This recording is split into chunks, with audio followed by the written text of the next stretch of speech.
Shopping malls లో చోరీలకు పాల్పడుతున్న దొంగను అనంతపురం పోలీసులు అరెస్టు చేశారు. నిందితుడి నుంచి దొంగతనాలకు ఉపయోగిస్తున్న ఇనుపరాడ్లు, కట్టలతో పాటు 3 నెంబర్ ప్లేట్లు, 5,25,000 నగదును స్వాధీనం చేసుకున్నారు. నిందితుడు బెంగళూరు పిఎస్ఆర్ పాలెం ప్రాంతానికి చెందిన నాగరాజానంద్ గా గుర్తించారు. 5 సంవత్సరాలుగా ఏపీ, కర్ణాటక, తమిళనాడు ప్రాంతాలలో చోరీలకు పాల్పడినట్లు అదనపు ఎస్పీ మహబూబ్ బాషా తెలిపారు. పట్టుబడిన ఆనంద్పై 33 కేసులు ఉన్నట్లు వివరించారు.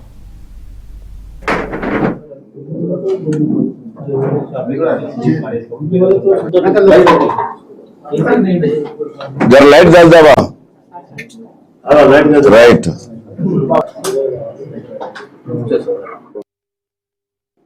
అనంతపురం టౌన్ లో డ్రెస్ సర్కిల్ షోరూమ్ నందు అదే విధంగా కాంచీపురం పిఎస్ఆర్ షోరూమ్ నందు దొంగతనం జరిగిందని రాబడిన సమాచారం పైన అతన్ని అరెస్ట్ చేయడం జరిగింది. అతని వద్ద నుండి డ్రెస్ సర్కిల్ నందు దొంగతనం చేసిన నగదులో 5,25,000 రూపాయలు రికవర్ చేయడం జరిగింది. దానికి తోడు ఉపయోగించిన మాస్క్ ను, హ్యాండ్ గ్లోవ్స్ ను, దొంగ ప్లేట్లతో కారుతో ప్రయాణం చేసే కార్ ప్లేట్లను, కారును, అదేవిధంగా దొంగతనానికి ఉపయోగించే పనిముట్లను కలిగిన బ్యాగును, పనిముట్లను మొత్తం రికవర్ చేయడం జరిగింది.